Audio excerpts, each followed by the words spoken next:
Hello friends, my name is Neetika Sharma and I'm gonna talk about Donora smog incident. Donora was a small town located in Pennsylvania along the Monongahela River in the United States. A historic air pollution disaster took place here in this town during 1948. On, on October 27th, a fog started building up in Donora. With time, it gotten worse.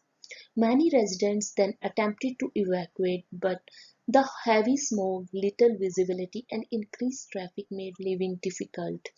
Thousands of residents flooded the hospitals when they experienced difficulty in breathing. The smoke dispersed due to rain on October 30th and 31st, hence clearing up the fog. The event was only about 5 days long, but it left the town of Donora in great distress. Before discussing the causes of this smoke, a look on the industrial history of this town. Formation of modern Donora began in 1900 with the development of heavy industries in this area. Many steel industries and zinc plants were established in this town during early years of 19th century. These industries needed workers, and job seekers flocked to the area. By 1948, 14,000 people resided in Donora, and additional thousands lived in towns in the immediate vicinity of Donora. Causes of the smog. One of the major causes of smog was industries. The town was home to many steel mills and zinc melting plants. The major zinc melting plant in the area was Zinc Works, which were owned by U.S. Steel Corporation. The zinc plant has been releasing harmful contaminants and particulates in the air during the zinc smelting process. The dangerous air pollutants emitted by these industries included hydrofluoric acid, nitrogen dioxide, sulfur dioxide, and carbon monoxide. The main contaminant of concern that caused many health issues was the gaseous fluoride in the form of hydrofluoric acid. The other issue was the topography of this town. Usually in flat areas, when emissions are released from a plant, the fumes would be able to disperse and becomes less dangerous as it dilutes in the atmosphere.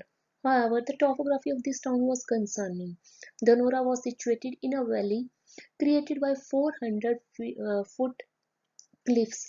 Due to surrounding cliffs, the emission has nowhere to disperse, therefore creating heavily polluted air in the confined space. The town was spread out along the Monongahela River.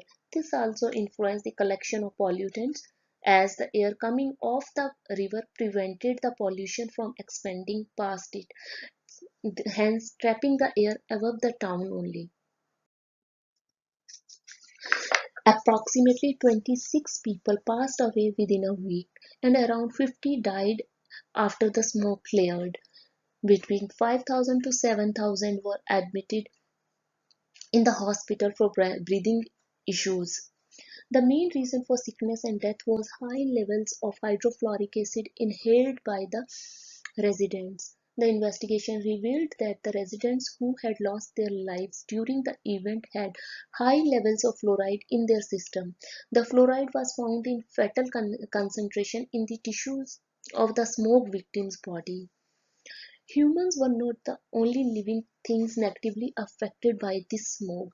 Livestock and plants were also harmed.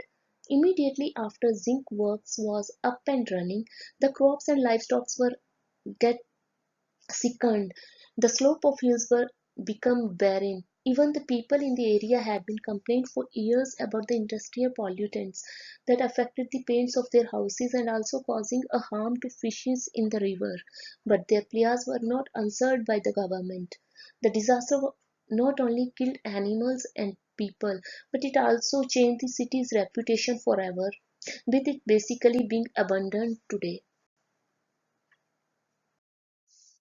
Health hazards. Repeated exposure to the pollutants may permanently damage lungs or aggravate respiratory infections. As per a hospital report from Donora, 19 people died within 24-hour period. Of the fatalities, two had active pulmonary tuberculosis. The other 17 were known to have had chronic heart disease or asthma. All were between 52 to 85 years of age. The other patients admitted in the hospital were mainly suffered from dyspnea, which is shortness of breath, cough, throat irritation, congestion, heart disease, irritation in eyes and nose, eczema, skin rashes, dryness, etc. With all the bad that happened, this incident also caused some good, as it attracted attention of policymakers. Smog's effect on the people in and around Donora was extreme. Residents of other communities also suffered from environmental contaminants. Consequently, in 1949, the state government established the Division of Air Pollution Control to study the matter. The legislature passed the Clean Stream Law in 1965 and began to enact state-wide clean air regulation in 1966. In 1970, the legislature also passed an Environmental Bill of Rights which stated that the people have a right to clean air and pure water. Simultaneously, in the same year, the national government established the Environmental Protection Agency and Congress passed the Clean Air Act. A couple of years later, Pennsylvania established the Department of Environmental Resources. One of the major objectives of this department was to ensure future generation of Commonwealth residents a quality environment. This function is carried on today by the Department of Environmental Protection. All in all, the deadly Donora smoke event caused a long-term effect on the local community. The mortality rate of the town was notably greater than it was prior to the event, even after a decade. The people who were affected by the smoke had to live with the serious health problems for many years of their lives. They will always remember those 5 days that the smoke took over their town. The smoke event was devastating to the community. However, this event helped to create the Air Pollution Control Act in 1955 and further developed the Clean Air Acts. The smoke may have been an environmental disaster, but in the end, it helped to save more people from air pollution by the formation of many environmental protection acts in the world.